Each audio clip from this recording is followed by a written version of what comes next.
Welcome back to another episode of We Know Severance here on RHAP. We know scripted TV. We know severance.com. That's where you want to go to subscribe to the podcast and never miss an episode of our Severance coverage, whether it is before hours or, in today's case, the after hours, the penultimate episode here of Severance Season 2. The ninth principle has been reached, and I am so excited to talk about this one. I'm Josh Wigler. I am joined here by my friend who last week had to put her on a train out of town before the recap because things were getting a little too scary. Dr. Melissa, you came back. I told you can't come back here.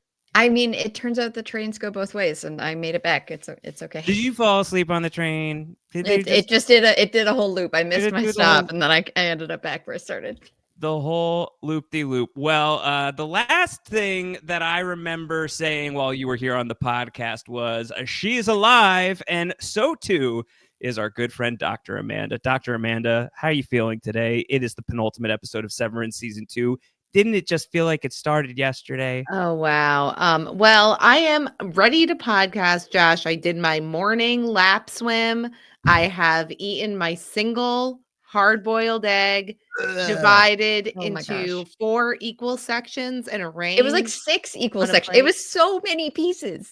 I wish it was 4. I wish it was 4 because then at least it could be like, oh, well, that's thematic, frolic, whoa, you know. Have you guys ever used those special egg cutters that, like, did you grow up with, like, did you have those in your house? I had one of these things, but it was for apples. It was like an apple slicer. I was going to say, I've definitely used, like, because it would have like the core. I've definitely seen this before. I don't own one because I own knives and they do the same thing, but they don't do it this well, Melissa. I grew up in a house that had one of these egg slicers. Oh my God. We actually had one that would make it into like lots of little egg cubes. Well, actually, you could do slices, and then if you turned it the other way, you could take your slices and then cube up those slices.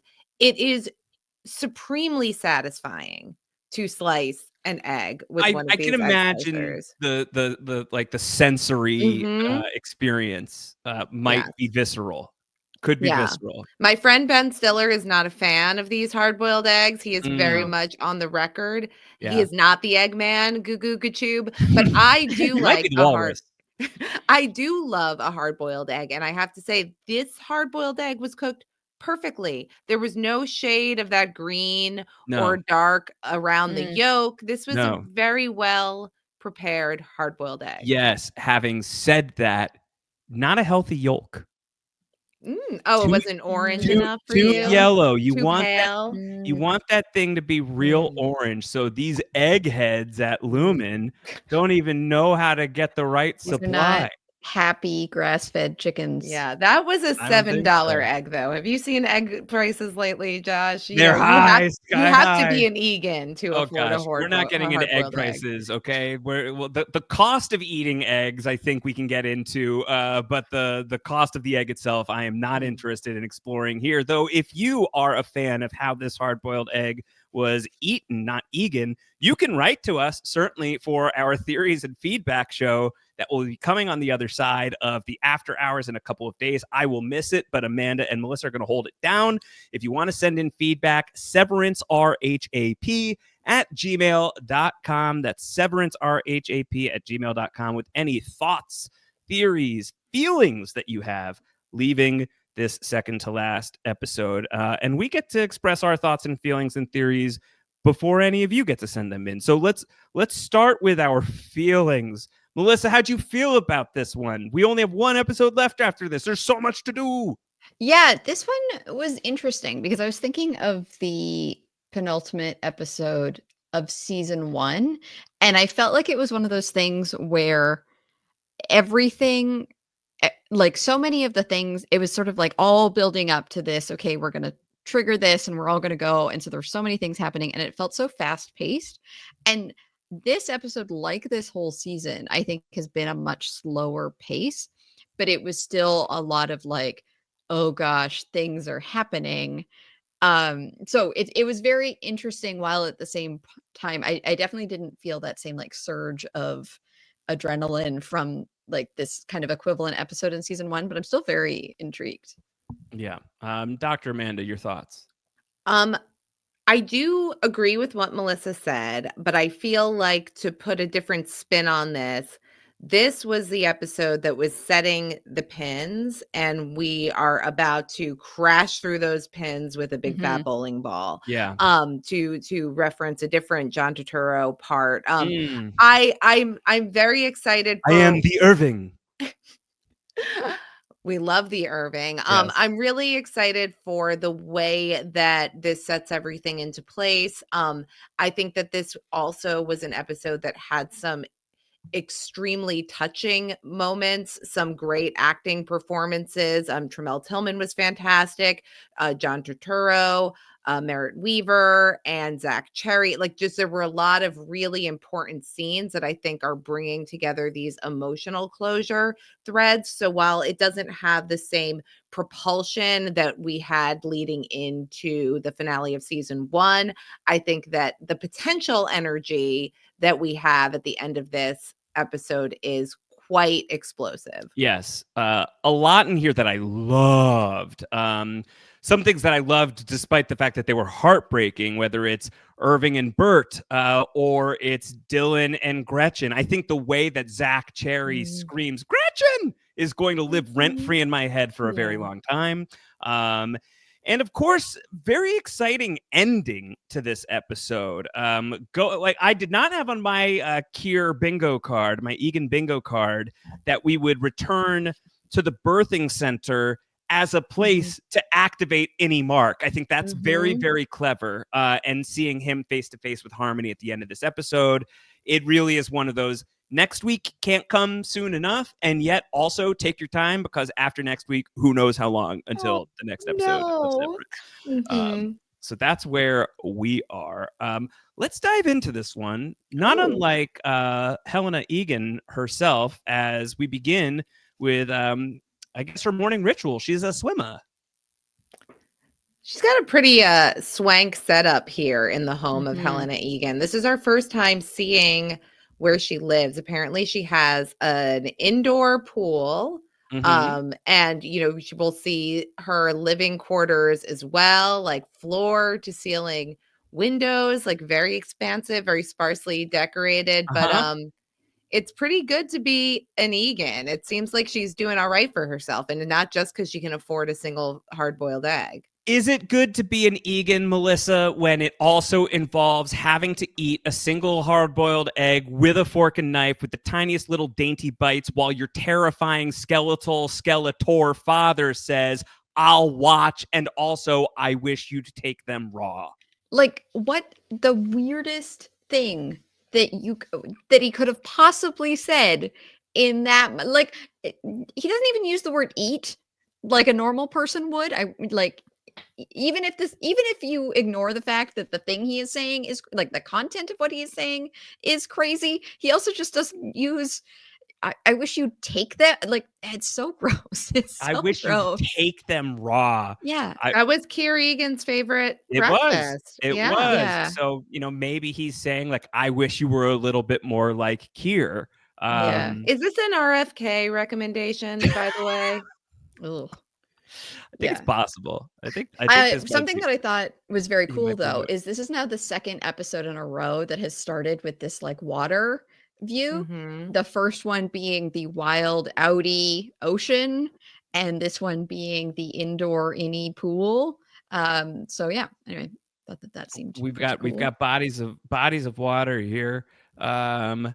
We have this line from Helly. She says, we are seeing to Mr. Bailiff, who is Irving B. Yes. Irving Bailiff. Irving Bailiff. Bailiff, a great name for Irving. According to Oxford, a bailiff, a sheriff's officer who executes writs and processes and carries out distraints and arrests. I feel like that's written out in a very luminesque way. Yeah. I think Irving would do an excellent job executing writs. Put it on the Ritz. He would be he'd be all about that. Okay, so we also hear that today is a momentous day, and there's going to be a lot of attention about Mark not being at work, and we know Cold Harbor is sitting at almost completion. We've got 4% still to go.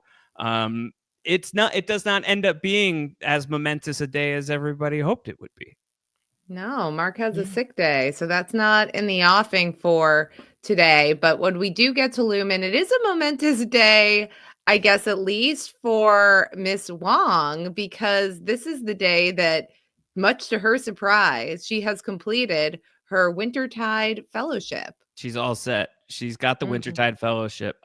Do we want to spend any time before we go there actually talking about that huge exterior shot of Helena and James leaving what appears to be the Egan compound, which itself looks just like the Lumon building? That's what I noted too. Yeah. I was like, man, the layouts here are very similar. Very strange. Which I think I kind of love as like a representation of Helena is in her own sort of severed floor, right? Like these people are in their own severed floor.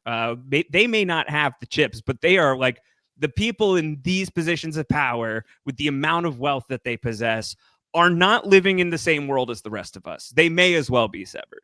Yeah, that's such a good point, Josh. I mean, there is this like incredible camera pan out where we see the compound, and it reveals like just how massive and sprawling, but also like extremely severe, like all right angles, like just very corporate looking and completely isolated in the middle of the woods. Of course, everything is covered in snow.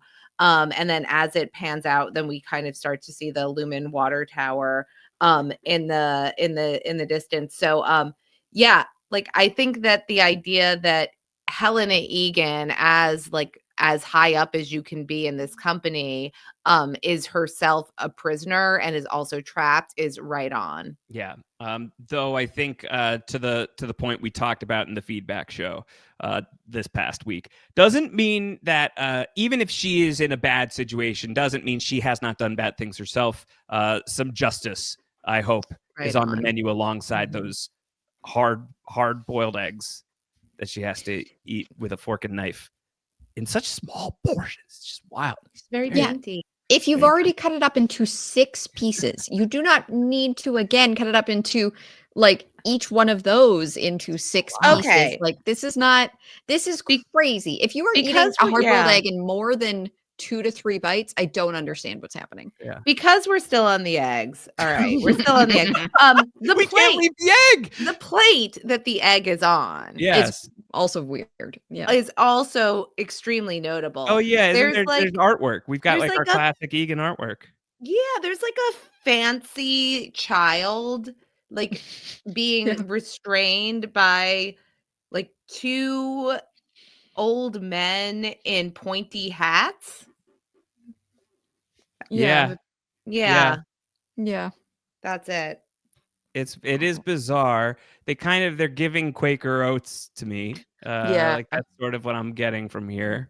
I'd rather eat Quaker Oats. Just big old bites of that. Yeah. We love seeing the hard-boiled is like the worst way to eat eggs. Wow. I like a hard-boiled egg. I'm a big fan of almost every egg preparation, and I will What's your least favorite? My least favorite egg? I mean, like an overcooked omelet is terrible, but a well-cooked omelet is divine. Might be the best. Same thing with scrambled eggs. If they're done well, they're amazing. If they're done poorly, they're garbage. Frittatas? Yeah. Oh, I love a frittata. Yeah. Love a frittata. See, I love all eggs, but I particularly love a yolky egg, like a soft boil. Soft boiled like is an over great. easy. Like these are the best eggs. So all I'm saying, I also love all eggs, and like hard boiled eggs in an egg salad sandwich, awesome. But like just raw dogging a hard boiled egg on its own is just a lot. You don't want to raw dog an egg. No. I prefer you take them raw, Melissa. No. We're not taking them raw. Stop that. No more. Okay, let's go to Lumon, and yes, Miss Wang is done with her with her. She's got a trophy now. We love to see it. We love to see the Wintertide Queen rising up. Yeah, it's like a bust of Jane Egan, and she's being moved from her parents' home to the Gunnel Egan Empathy Center in Svalbard, which is oh my God, in Norway. Yeah, no, this is like everything on her face indicates that this is a surprise, that this is happening. So presumably she was going to finish the fellowship. It's really interesting now that we know that this is a little bit of a window into what Harmony Cobel's trajectory was, that she was on this Wintertide fellowship and then she presumably got placed somewhere. But just this like flippant, we will move your bed. Yeah. Why are we moving the bed? We can't just get a different bed. We will move your bed from your parents' home to the Gunnel Egan Empathy Center. Because it would be traumatic if they didn't. You know, she's got to be she in had that to switch bed. beds. That would be horrible. Can't have her switching beds. And she's going to get picked up immediately after this shift. She will not pass go. She will not collect $200. She won't say goodbye to her parents. I think that it's interesting now to view like the way we've regarded Miss Wang as like a bit of a mystery. Like, why is she there? Why is she a child? And now I think that since we know that Harmony had the same position, it's a little bit of a nod to help us understand what Harmony's life was like and the sacrifices that she might have made as a child. It strikes me that if we're sending Miss Wang to Scandinavian country, is that where she's going to? She's going to Norwegian territory. Selvig itself is a Norwegian name. Common in Norway, common in Sweden as well. So just makes me wonder if that's where Harmony picked it up. Has she been to this Gunnel Egan Empathy Center as well? And do we want to go there? I think that I might want to go there in season 3. I know that I was out on last week's episode, so this almost feels like hot stove territory to dedicate an entire season 3 episode to a trip across the pond. But I'd like to know what the Europe of Severance looks like. I would really like to see that, actually. In 1984 Newspeak, you have to imagine whatever is happening at the Empathy Center is like particularly awful, right? Yeah. Totally, right? So that would be interesting. But I love the idea of maybe getting like one of these big location, for like a location episodes. And we've done a little bit of that in this season with the Ortbo and with Salt's Neck. Yes. Yeah. And this whole like transition directly from like the parents to where and like movie it gives big like YA dystopian novel vibe. Like I'm thinking Divergent, right? Where it's like, okay, you go through this screening process and then you're sent off and you're no longer allowed to talk to your family and like, off you go into this place that we send you to. And it would be a great in between seasons ebook potentially. The YA adventures of Miss Wang. I think could be fun. She is told that her little game that we've never really talked about that she's been playing on and off throughout the season, like this little handheld thing of like catch the ring kind of thing. Yeah, little Kier, a bathing costumed Kier Egan. Yes. Ring toss game. Yeah. It is to be destroyed. This is how she has to mark her betterment, a material sacrifice, according to the handbook. So her ring toss game is the proper totem.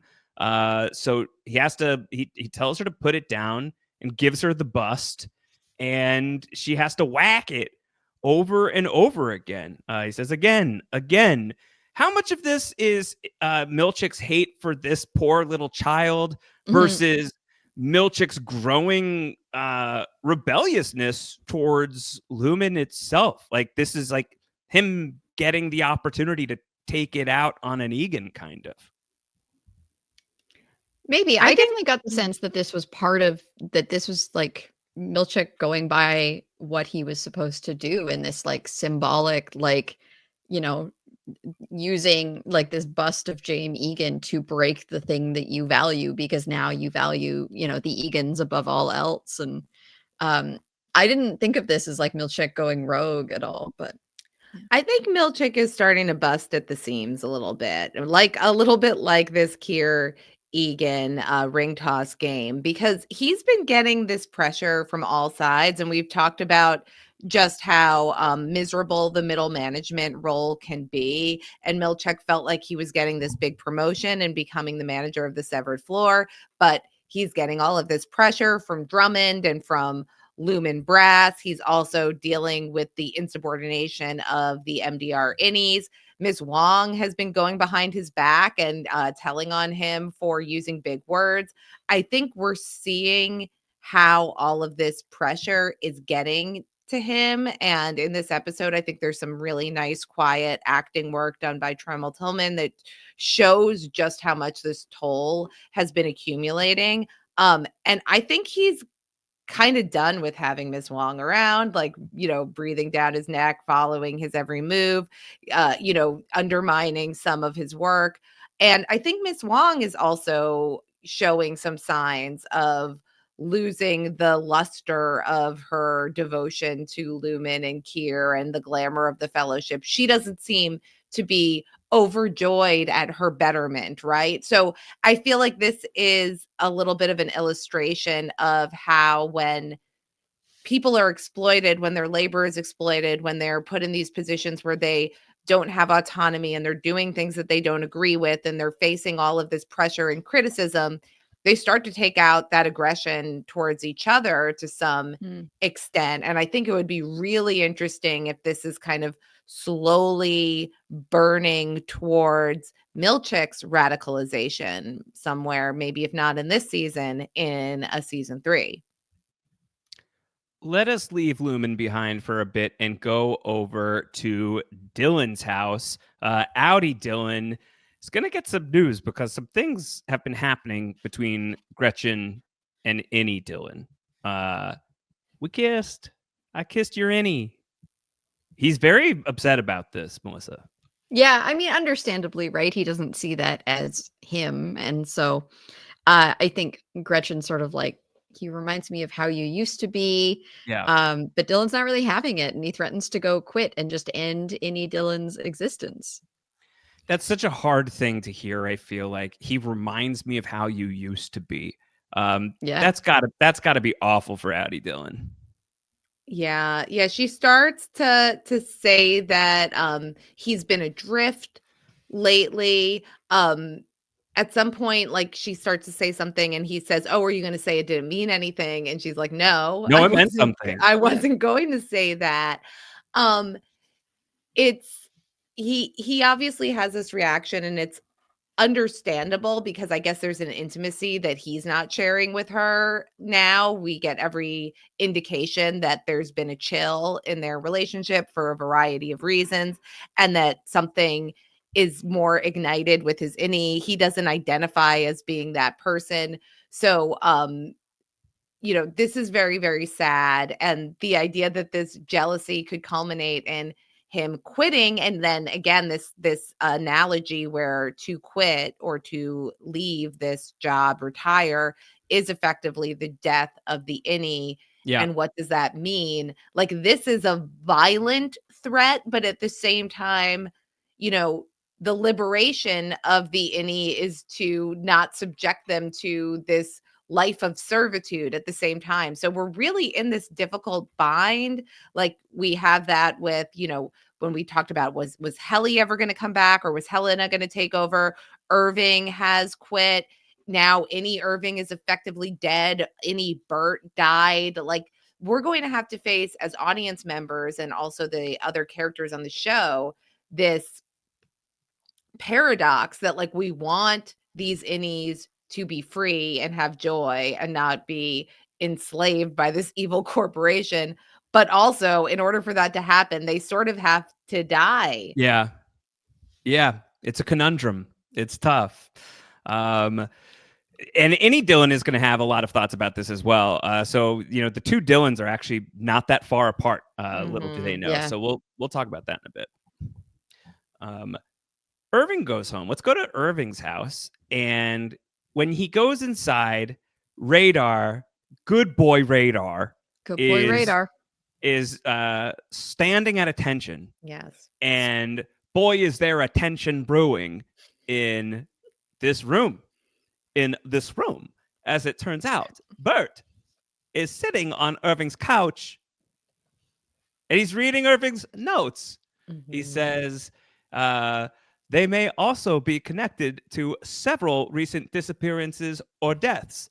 Goodman may have participated as a low-level Lumen enforcer or goon.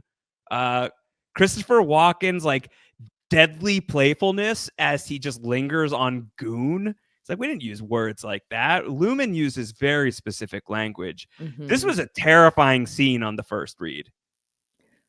Yeah, and then the like very threatening, like, let's just go for a ride, Irving. I was like, Irving, don't get in the car. Never let them take you to a secondary location. Go to the second location. Never go to the second location.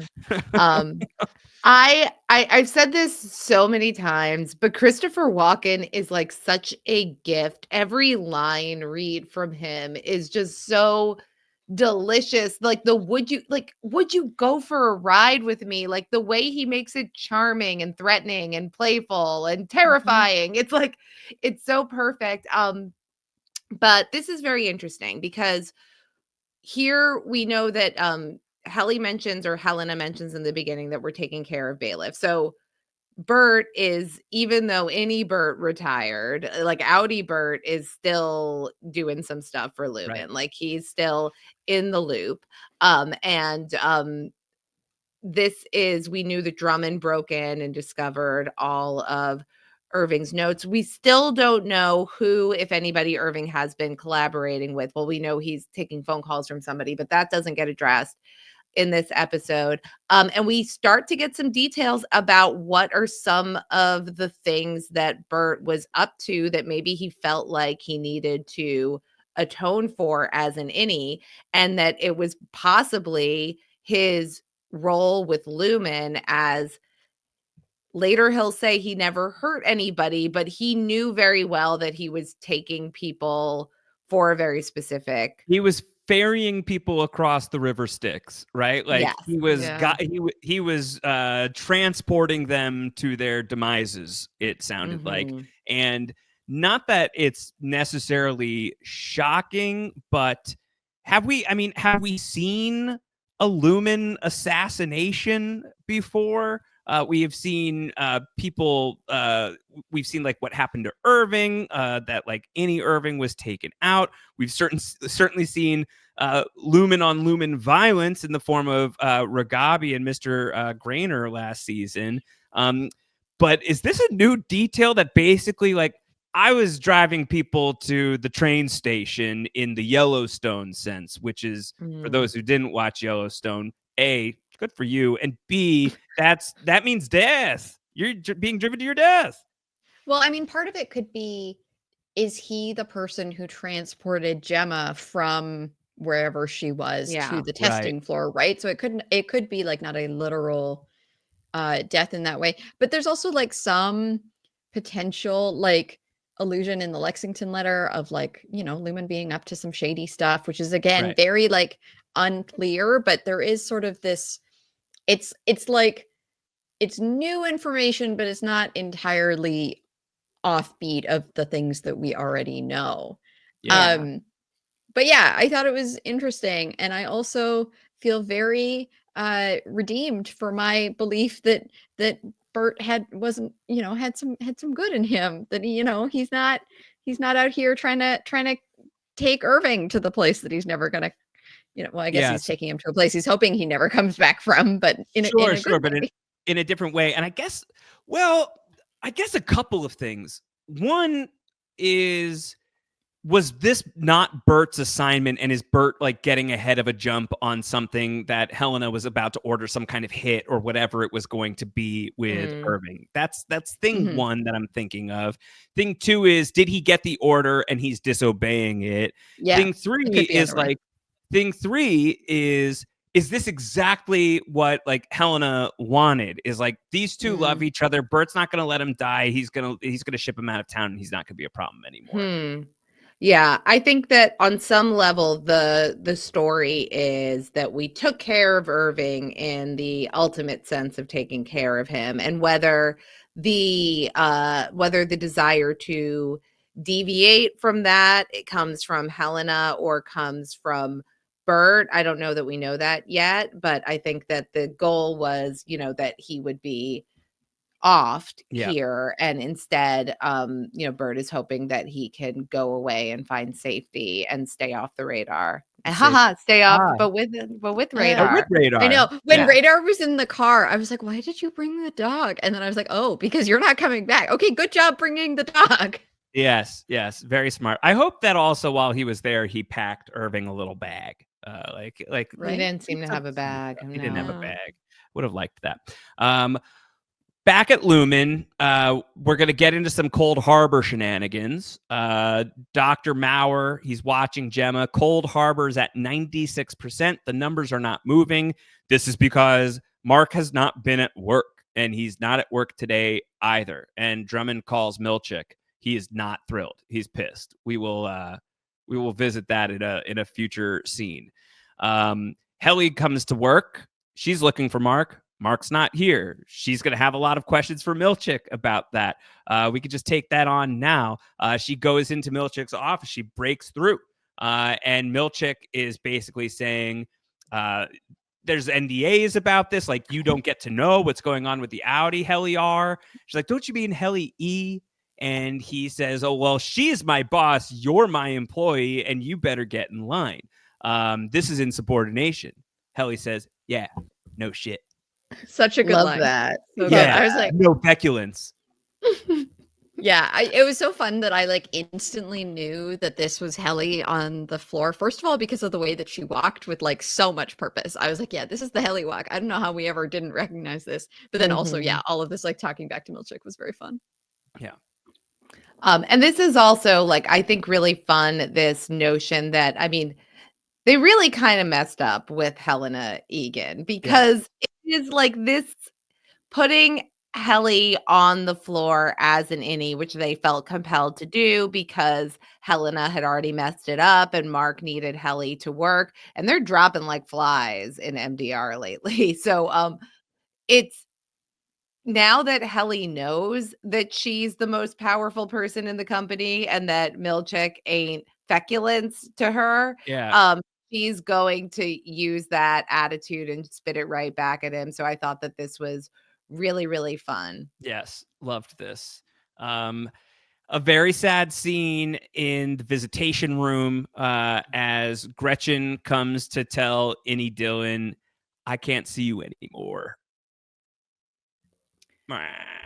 This was so heartbreaking, and I really think that Merritt Wever did such a fantastic job establishing this character with not a lot of scenes, and the connection that she and Dylan have, that these two actors had, was so sweet. And he's like just so in puppy dog love, like the innocence of the innies falling in love. It reminds me of the Burt and Irving plot line in season 1.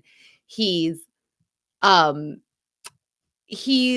ends up taking out this little paper ring that he made, and he says, I love you. I know I'm just an innie, but I love you all the way. I do. I made this for you. I can give you a life. Please. It's just so sweet, and it comes from such a genuine place. And I love that the show does this. Is it like kind of captures that very like adolescent idealistic romanticism and like puts it in the hearts and the faces and the words of these like adult actors who are experiencing it this way because they haven't had all of this, jaded experience in the real world of having, heartbreak and dealing with feelings of inadequacy and shame. And it's just so lovely. And she is experiencing it, and she's touched, and she loves feeling the warmth of his love. But she also knows that he can't give her a life, that her being there and continuing to do these visitations is only leading him on or prolonging this heartache, and she's jeopardizing her actual marriage with her husband that she's built a family with and who is actually the same man as this. So it's like all of the complexities of those emotions, and just how just how like beautifully that emotion is rendered in this scene. I thought that this was so touching, and that little paper ring just Kills me. destroyed me. Yes. Yeah. That was harsh. That was not cool, Dan, writing that in. Not cool at all. Yeah, he Gretchen! says, my life started when you came. And she's like, no, you've got plenty of things. And he says, I have you and I have pencil erasers. And those I got pencil waffle erasers are parties. not You enough don't for want to know what they anymore. are. Yeah. You don't Well, want to I've got know finger what I've got. traps. Yeah. Caricature portraits. Yeah. I've got a crystal head cube that they just gave to me. It's brutal. It's brutal. And I think Zach Cherry has been doing such excellent work. He was basically just comic relief until we got into that closet in season 1, and the dramatic material they've given him since then, he is nailed. He is knocked out of the park, and this is one of the most brutal scenes of the show for me. Is the way that he calls out after her. He goes to Helly about this. She says, well, maybe you'll meet someone down here. He says, yeah, it's O&D and the GOAT people. Not looking good. Yeah, slim pickings. Slim pickings. And Helly insists that that's not your wife. If that was your wife, she would never treat you the way she's treating you, like all the outies treat us. And Dylan says, well, what do we have to do about it? We've got nothing we can do. And Helly says, maybe there is something that we could do. Irving left that message behind. And Dylan, wounded animal that he is right now, says, it's your fault we're down here at all. And if we're so different from our outies, then how come we didn't know when you were gone? And Helly says, Irving could. And Dylan says, Mark couldn't. So I guess I'm an asshole down here too.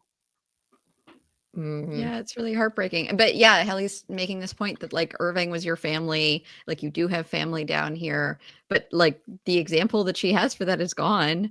And it's very interesting to see Dylan lash out in pain like this, but also like Helly's belief of like Irving could tell, which I thought was a very sweet, like she's holding on to this that relationship and that note that like somebody here knew who she was and somebody here could tell that it wasn't her outie. And I think that was very, just this whole like the back-to-back of these two scenes was really powerful. Totally. Right. And contrasting just how meaningful it is that Irving could tell with just how disappointing it is that Mark couldn't is also a pretty rough one. But Helly is on a mission, right? So like she's still plugged in, even if nobody else is. But Dylan is going to have a tough time bouncing back from this one. It's going to be hard. Let's go to the woods. We are on our way with Devin and Mark a couple of scenes earlier in the smelly car that Devin drives. And he's not happy with this plan. He's still clearly like a bit woozy. Worth remembering, dude's got a literal hole in his head right now. Yeah.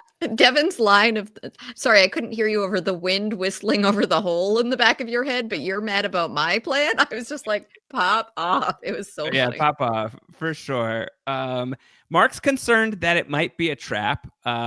Devin thinks we need her. It might be a trap, but we need her. And I mean, we know now a lot more about Cobel. They don't know what we know about her at this point, but I guess they feel like she skipped town and she's the only person they know who knows any of this stuff. So if she skipped town, maybe that means she's amenable. And I mean, where else can they go? Yeah, for Devin, like if Ragabi was going to run away at the first sight or sound of Harmony Cobel, maybe that's not such a bad thing for Devin, considering this woman drilled a hole in her brother's head. In the basement. Yeah. Ragabi did not make a great first impression on Devin. That's for sure. Anybody. Yeah, that's for sure. So yeah, they're pretty desperate and they turn to Cobel because they really don't have anybody. There's nobody else who knows anything about what's going on that they could possibly recruit for help with this. And, you know, Cobel knows a few things. She was pretty high up and she does show up for them and, you know, she greets Mark and asks how he's doing. And Adam Scott. Oh my God, so good. Sassy Adam Scott is my favorite Adam Scott. It's so funny. Yeah. Oh my God, so good. My wife's being held prisoner at Lumon, and I just got brain surgery in my basement. How are you? Yeah. We're friends now. We're allies. Devin has this idea. Can we go to the birthing cabin and talk to his innie? Cobel says, not yet. Even under cover of dark, it's perilous. We wait for night. It's like, God damn it, we're going to have to wait the whole episode. All right. And she let slip that if Marcus completed Cold Harbor, then Gemma's already dead. Okay. Uh-oh. Yeah. Oh, no. It's a piece of relevant info there. Yes. Something that could have been brought attention to me yesterday. So she's going to die when Cold Harbor is complete, according to Cobel, at the very least. That checks out. We speculated it could be as much.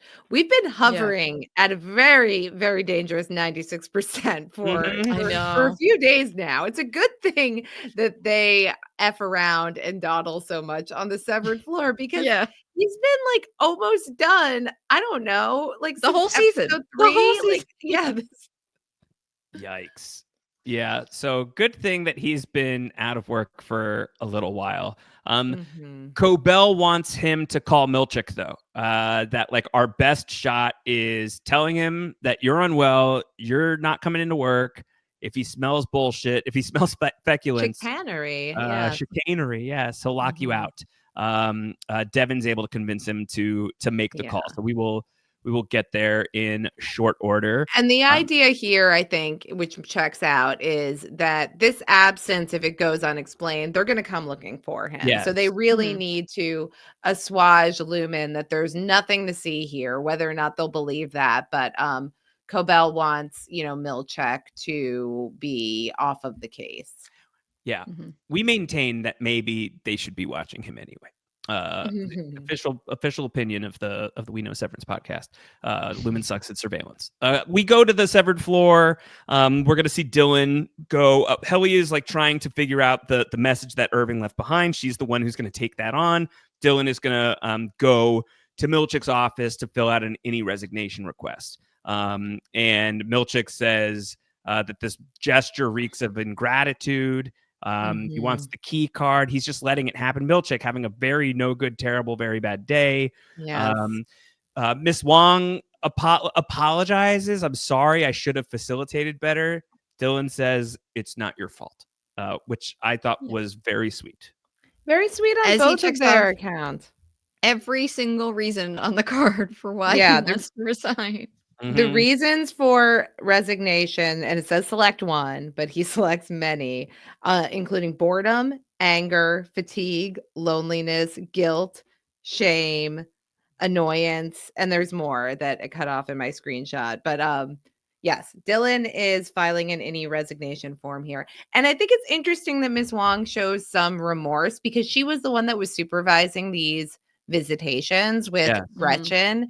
And feels badly that progressed to a level where Dylan got so hurt. So I think that while Miss Wang has been like kind of strange and a little bit robotic and cold, in this episode we see signs of her humanity and that some of what she's been party to has not felt good or comfortable for her. Yeah.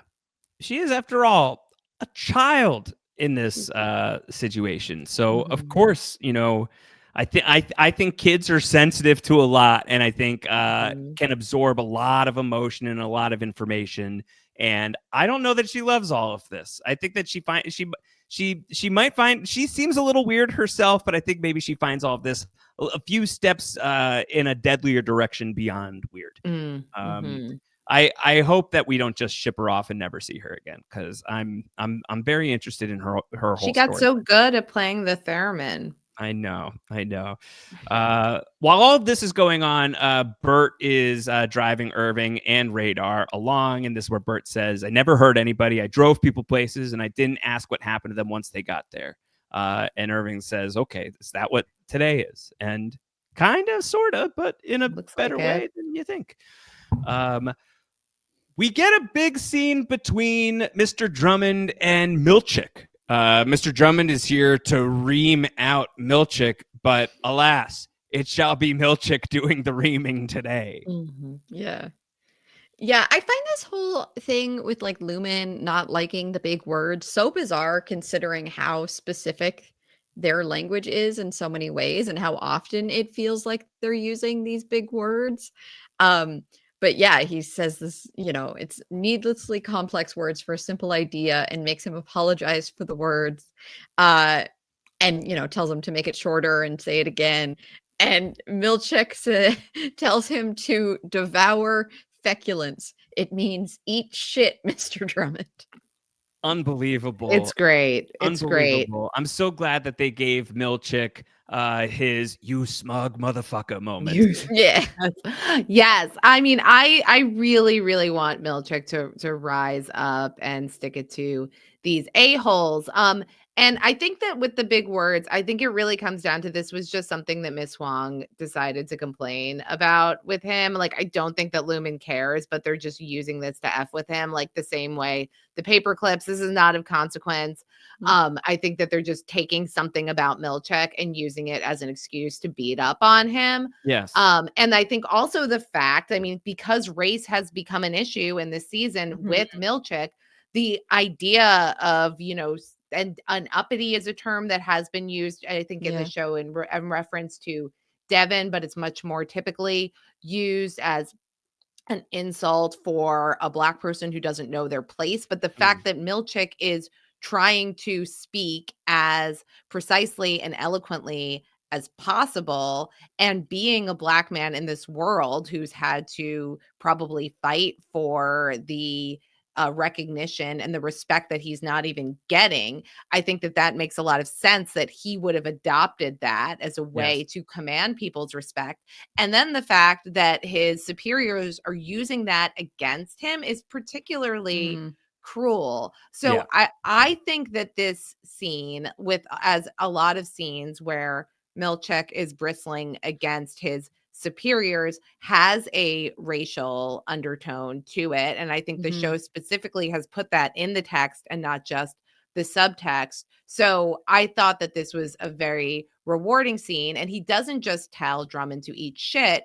He also makes the point that he is the manager of the severed floor. The severed floor is his entire jurisdiction. And anything that Mark Scout is up to outside of the severed floor is not his fault. So don't blame him for shit that isn't even his shit. And I thought that this was, in fact, like, it's your fault, bro. It's just like great to just like put a finer point on it. But this is the way, like, I mean, this is the way that the corporate world works, and a lot of workplaces work, is like shit rolls downhill. Right. And because you have a title that is under somebody else's on the org chart, it doesn't matter if something got effed up because of your job responsibilities or somebody else's job responsibilities or an act of God. You're the one who's going to suffer the consequences of that. So Milchick is feeling that. And I think that he is softening, and maybe he is going on an empathy center initiative, because I think that when he finally talks to Mark later in this episode, it's a very different Milchick than we've seen before. Yeah. He talks to him now. We get this scene where Mark is going to call Mr. Milchick, and he's going to lie to him at first. He's like, yeah, I'm going to the clinic because of the nosebleeds. And Milchick's like, oh, well, we could probably just like, watch you here. And Mark's like, nah, man, I'm lying. I'm just skipping work. I need a day. Let me have a day. And even just like sort of like the gentle way where Mark is going to be like, isn't that what this is supposed to be about? Balance. Work is just work, right? Do you know what I mean, Mr. Milchick? And there's a long, pregnant pause from Mr. Milchick as he's looking at the art on his wall, which I don't know if either of you had a real interpretation of what that might be signaling for him. Yeah. It looked a little like, I don't know, like rocky or like an iceberg. It was like very blue toned, like everything is, but it looked like this kind of like rocky abstract shape. I think that this Rocky is actually also loved his eggs raw. He took his eggs raw. That's right. Well. That's right. Big Rocky fans in Philadelphia's this house. very own. Yeah, Huge yes, hometown hero exactly. for you. That's right. I think that this scene is so rich, actually, and I would love to just stomp down for a minute Yes, on this. of course. Absolutely. Mark starts to do a thing that everybody has done, which is call work with a bullshit excuse, Yes. right? And I think that there's something like once he enters into this false premise that I'm sick, and Milchick engages on that premise. Like, well, if you're sick, we have Lumon doctors, so come here, send me your location, we'll come and fetch you, and we'll take care of you. And the way that Mark is able to disarm this whole situation and diffuse it and ultimately get out of it is he just like calls it on his face and it says, actually, I'm not sick. I just don't want to go to work today. Milchick says, why? He says, I don't have to tell you. Yes. Yeah. And there is this, and all of this is stuff that's like actually in most HR employee handbooks, which is like you get this number of personal days. You don't have to tell anybody explain why you're using them. But we all engage, like there's this layer of social pressure and coercion and the work culture that exists on top of what the actual rules are. So even though the rules say that I can call out sick, like, 15 days, or I can call out for personal reasons this many days, we have to engage in this dance where I have to make a credible excuse and you have to ask me about it. And if you ask enough questions that I get uncomfortable, I'm just not going to do this, or I'll change my mind, or I'll say, but I can answer some emails, blah, blah, blah, blah, blah. And the way that Mark kind of breaks the spell is he just says, I'm not going to play that game. I'm just going to say, I'm not sick. I'm not coming in today. I'm not telling you where I am. I'm not going to like tell you why I'm not coming in. I've got shit going on, bro. That's it. It's and I'm just going to own that I'm comfortable with that. And that's what Lumon is about, work-life balance. And it's like that is that's the reverse spell. Like that's the block for anything that Milchick, any Lumon handbook bullshit that he was going to whip out. He totally blocks that. And Milchick is actually like, he seems to see Mark and respect Mark for this. And there's a moment where Mark is also like, oh, are you okay, Mr. Milchick? Do you know what I mean? Are you there? Yeah. And this is when Tremel Tillman does like a absolutely stunning job kind of holding back tears. He's got this like real pain in his face. He's looking at the art on his wall and he just asks them like, will you please come to work tomorrow? And Mark says, yes, I'll be there. I promise. And Milchick says, good. And thank you for calling. Like, I thought that this was so lovely where it's like, let's cut through all the bullshit. And I'm just going to say, I need to not be there right now. And Milchick says, okay, dude, I hear you. Yeah. And I thought this like work is just work, right? Is this like noodle into Milchick's brain of like, by the way, this is also just your job.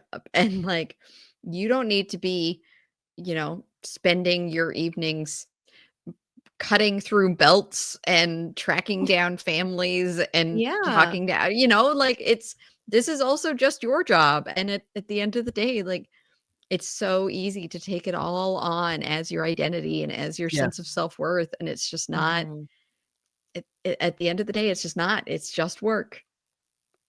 But while I do think that some of this is, sinking in, like Milchick takes this whole moment to like take all of that in before he's ready to start talking. When he is ready to start talking, he says, I have your word. You'll be here tomorrow. And he says, yeah, I'll be there. I promise. And he says, good. And thank you for calling. And for me, that reads that Milchick may be thinking about this idea right now that Mark is introducing about the work-life balance. Work is just work, right? Do you know what I mean? And maybe he knows what you mean, but for Milchick, it does appear to be that work is his life. So with that being said, it is of the utmost critical importance to his continued employment, to his service to Lumon, and therefore his own self-worth, that he gets Mark in here to finish that last damn 4%. So it's a tragic scene in a lot of ways. One is that, yes, like Mark has to articulate this, sucks for all the reasons that you've outlined, both of you. But the other tragedy is, while Milchick may get it intellectually, he's living that work as life, and does not seem to have a good path out of it. So that makes me feel for Mr. Milchick, even while, like so many other people on the show, like I feel like, you've done some bad stuff, bro, and we gotta answer for that. But doesn't mean I can't feel like really like feel for you. And I feel for that. I certainly know what it's like to feel like work is life. I've been there in a major way. And it's a really brutal feeling, and you are just like locked into it. And how do you get out of it? There's no simple answer to that. It's a very complex issue. Prison of the self. Yeah, it's the world we live in. This is a very hard dilemma to avoid, I think. Anyway. Why don't you just buy yourself a train ticket to nowhere? Yeah. So this is what Burt's going to do for Irving. He's going to buy some train tickets, get on the train. Do not tell me where you go. A little Casablanca going down here. Play it again, Sam. And then we get another music dance experience. So Irving is saying, isn't Lumon going to come after you? It seems like Burt doesn't care. Burt says, after you asked me why I severed, I liked the idea of being innocent again, and my innocent part fell in love with you. And so this is like some like last attempt at atonement, perhaps, of like, I maybe don't love you, but I also love you. And also maybe I'm starting to fall in love with you. It's again, it's we said that Innie Irving and Innie Burt, cute, not hot. I think outie Irving, outie Burt, hot. This is a very charged scene. And the ways in which it matches some of what we have seen between these two before, when they were innies, the heads meeting each other. It mirrors the just stay scene. This is the just go scene. When they have that moment, that very sweet moment in the greenhouse area, and Irving is saying, I'm not ready for this yet. Burt says, just stay. Yes. In this scene, the outie version of that scene, the mirror world of that scene, Irving is saying, I am ready for this. I want to know what that was. And Burt is saying, just go. Just go. And the very last gesture between Innie Irving and Innie Burt was a handshake, a bon voyage. Bon voyage, buddy, is what Burt says to Irving as he puts his hand out for a handshake. Irving doesn't shake his hand. He touches Burt's cheek, and he and Radar get on that train and get out of town. So we believe, not out of Burt's heart. Not out of Burt's heart. I think this is my favorite scene of the episode. In an episode that has a lot of excellent scenes, but this is just really masterfully done in all of the various callbacks and just the really well-worn chemistry between these two titans of their craft. Just spectacular. So good. Yeah, and I think it's this beautiful idea that I think Burt's feeling this, like, the part of himself that he likes, right? The part of himself that he's maybe proud of, that he, wants to be, is the part that loved Irving. And so I think he's trying to honor that part of himself, even if he himself doesn't know it and hasn't experienced that and doesn't have those memories. I think it's, like you said, it's this beautiful, beautiful scene. And Irving's just like begging of like, I am ready, and Burt refusing. And it's so sad. It's tough. In classic like TV fashion, Is Irving gonna like jump off the train? Like what? How At first, I was like, Bert's gonna be there. He's gonna run alongside gonna the do train. I was totally expecting roll? Burt to end up on the train. Yeah. And then I was like, oh, this train is moving pretty quickly and Bert's still in the station, so I don't think so. Fast train. Getting off at the next station, just coming right back to town. That's my prediction. Ooh, I love it. I mean, I have to like there's the question, you have to ask yourself the question, is Irving getting on this train and leaving our lives as television viewers? Is he leaving the show? And I do not. There's unfinished Irving business up the wazoo. So I hope that he's in the finale. And I love John Turturro so much. And I think Outie Irving is so hot. Yes. And I'm desperately hoping that we get him in the finale. But even if we don't know much about him, we still don't know, which is awesome because we don't know information about him, like history. Like we can surmise certain things, but we know him emotionally. I think we know him in terms of his principles. I think that we know him from his actions.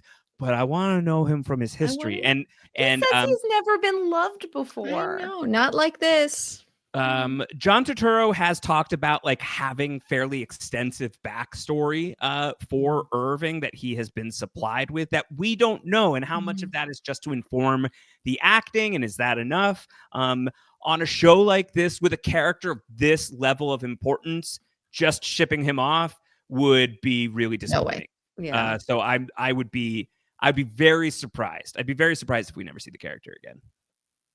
But you do have to watch. Yeah, he's a very famous actor, and he's probably got a lot of offers. I guess, but Severance is better than the biggest shows out there right now. Irving? What do you? Yeah, it's fair. It's a fair point.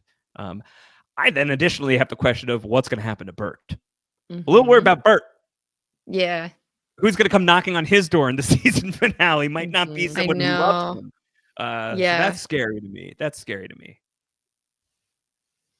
Unclear. Yeah, Mr. Drummond is still out there doing all sorts of shady stuff. Frolicking away. Okay, so we see Dylan's going to get in the elevator, Miss Wang getting on the bus, Burt leaving, Irving leaving, and now we're driving through the woods. It's dark, finally. And Mark and Devin and Cobel are on their way to the birthing retreat. I guess a brief interlude would be Helly at MDR trying to figure out she's trying to figure out the directions. She's trying to memorize them. And Jamie Egan is down here. My Helly, you tricked me. She says, "What the hell?" Yeah. While we're with Helly for a moment, I want to seed something that got on my radar. Because of an excellent Blue Sky post from M Scout M, who is a great listener of the podcast, who mentioned that after hours. So Helly is working after hours, and after hours is the name of this episode. Yes. If you look up after hours, there is an after hours film from 1985, which is a black comedy directed by Martin Scorsese about somebody who has a boring day of work and a very clerical job and then ends up having kind of a wild night. It's starring, wait for it, Rosanna Arquette. Ooh. But I don't think that really has much to do with this title of the episode. I think that the other famous after hours is very relevant. This is an episode of The Twilight Zone, season 1, episode 34, airing in 1960. And our great listener, M Scout M, recommended we at least read the synopsis of the episode. If not, watch it.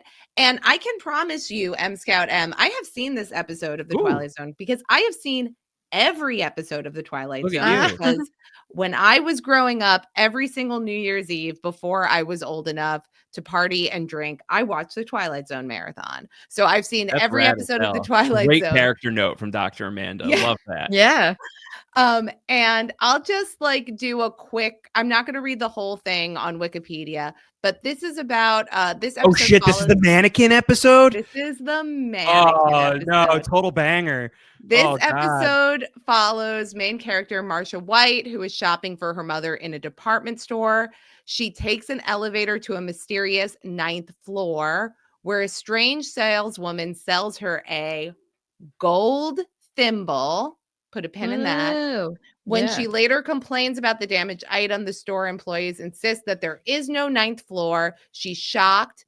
And she recognizes that the saleswoman is a mannequin, and then she becomes trapped in the store after hours. As an eerie voice calls to her, she discovers that the mannequins are alive, and she herself is a mannequin. Oh, God.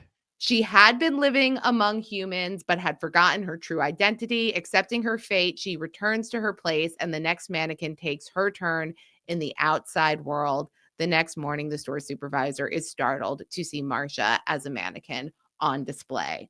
Blah. Any parallels to Severance that you noted there?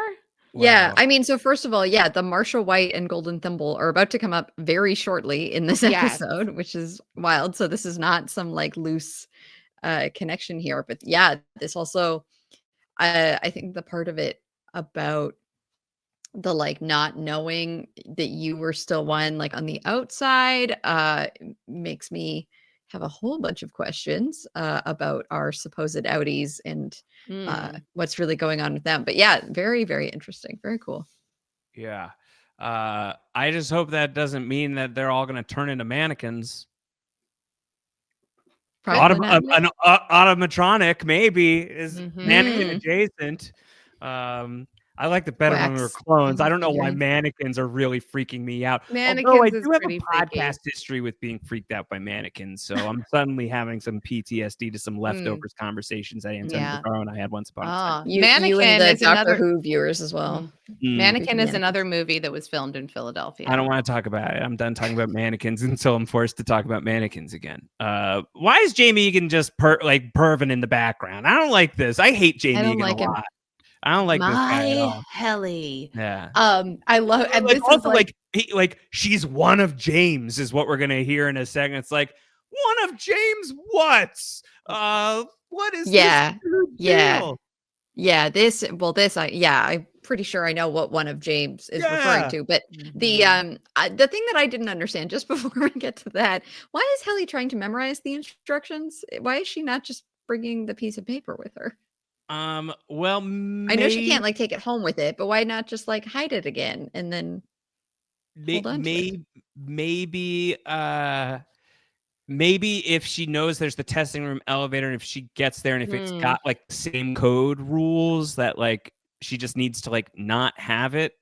I think in general, it's a good principle that if she has it in her brain, then no matter what they could do to that paper or what could happen is like, it's irrelevant if she can actually memorize it. So I think that that's smart. I guess she could have gone right from the, right from the break room and gone over to the exports hall following the instructions as she goes. But I guess maybe like that was interpreted as being too high risk and she wanted to make sure that she had committed to memory. But good catch, Melissa. She's also, totally effing off at work, as is everybody at this point. So she's got a whole ass work day to memorize the thing. But we need Helly to pick up, she needs to be putting these instructions to like a song, some sort of like mnemonic. Like you gotta use one of these memory aids. You sing happy birthday twice.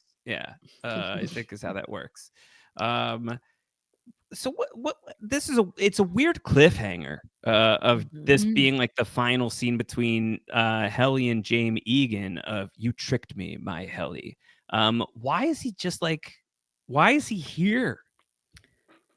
I mean, maybe things like went way up the chain because they were expecting for sure that Cold Harbor would be completed today, and it wasn't. And then they find out that Mark wasn't there, and Dylan quit, and Helly doesn't come home. So I think that that there could be, some level of like, what the hell? This was supposed to happen today, right? And coming down here and seeing her here, he sees that she's still up to some tricks. Yeah. And he's still feeling a certain kind of way about her what did he call her again? A fetid moppet. Yeah. So, Yeah. you know, he's got some unfinished fetid moppet. Never would have happened if she took the egg raw. raw dog that egg. Raw dog that egg, folks. Unbelievable. Okay, so let's go back to the birthing retreat, and this is where Cobel says she's one of James. No one has to know, and she says Miss Marsha White, 9th floor. 9th floor, yeah. Specialties department. I'm looking for a gold thimble. What does that mean in the context of Severance? I'm looking for a gold thimble. I think that these are the code words, like for getting entry into the super secret birthing. So Twilight Zone exists in the Severance universe, confirmed. Yeah, I think so. That's great. But yes, clearly Jamie Egan is up to nasty business, sexually harassing and, you know, assaulting his employees. I don't need to think about Jamie Egan's private business ever again. Horrible. Yeah, but yeah, and so then I guess the idea is that there's probably multiple of these birthing retreats, but maybe only one of them is the one that like you go in and have experience the innie form. And I thought this was interesting because we've talked about like Gemma's situation where like the different doors trigger different innies, but here it's like, okay, this isn't the elevator down to the severed floor. This is like a different situation, but we're still getting the same innie mark. So I don't know if sometimes the severance procedure is sort of spatially specific. We had the Ortbo too, so the innies were sort of triggered outside. So there's clearly like sometimes there's a lot of specificity here and sometimes there's not. Well, it might also be that like Cobel does not have all the access that she used to. She can't just flip switches at the severed floor. She can't radio someone to flip switches at the severed floor. She has to use what she's got. And what she does have is clearly, as we've learned, intimate knowledge of the severance technology, the severance chip, but additionally, to some degree, if not literally, where the bodies are buried. And so because of that, she knows that this is an option. And frankly, I mean, it's Devin's call, right? Because Devin has pieced together, that lady was an innie. Like that, I talked to an innie. So like, can we do that? And I think Cobel is like, yeah, we can do that. And here's how. So really, Devin and Cobel, deadly combo. Watch out, Lumon. Two highly effective women. Yeah. You know, Josh, you don't want to get on the bad side of two highly effective women. No, I'm aware. Been there. Scary place. Devin and Cobel kicking butt, taking names. Love it. Love it for them. Even though Cobel is giving Al Pacino in The Devil's Advocate at the end. Yeah. What is this like standing in front of the fireplace all menacingly trying to be like, yeah, Mark, it's fine. You can talk to me. Like, yeah, it's crazy. This is a nutty moment. The scene is awesome. And the implications of the scene are awesome. So Innie Mark wakes up and Devin is so sweet to him. And doing all of like the great big sister stuff that we love from Devin. And Mark is wondering where he is. He's about to go out and she's like, you'll just come right back in. Don't bother. And tries to like trigger Innie Mark with, do you remember the last thing you said? And looking at Cobel, she's alive. And so answers are promised. Answers are demanded by us and by Mark and by Devin as we leave episode 9 with but one episode left in season 2 of Severance. Great final scene. Very compelling cliffhanger. This is like one of those, I want to hit next now. Yeah. But we can't do it. We have to wait. Gotta wait. Must wait just a bit longer. You do not have to wait terribly long for the theories and feedback show here, talking about the after hours. Cannot wait to listen to that. I shall not be able to attend, but I will be listening to it, I'm sure, on a train ride to a place that I'm not going to disclose.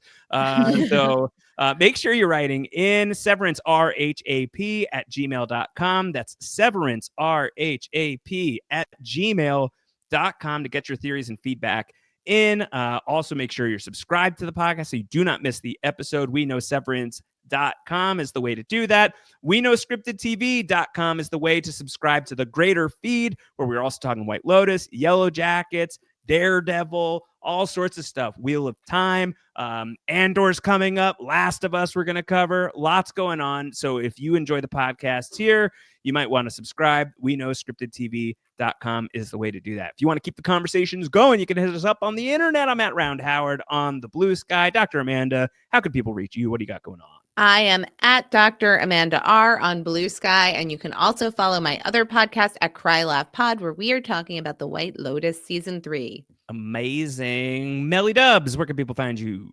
Yeah, Melissa Woodward 28, Whirlwind Pods on the internet. Subscribe to Whirlwind Podcast to catch everything we're doing over there. Amazing. Folks, more Severance coming soon into your podcast feed. Get your theories in.